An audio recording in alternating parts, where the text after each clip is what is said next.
libro at mga deklase. Ako po si Summer Cassidy Tibawalan. Ang petsa ngayon ay Setyembre 25, 2021. Ang aking akdang babasahin ay ang larawan ni Lola Pasita. Ang larawan ni Lola Pasita.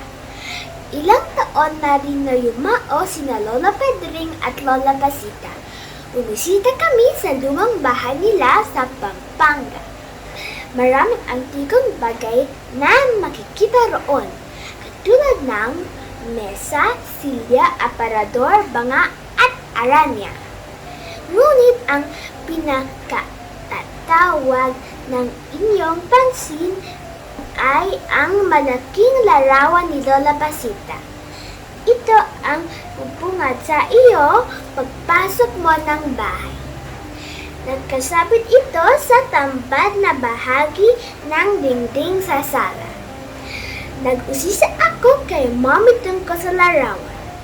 Mommy, ilang taon po si Lola sa larawan iyan?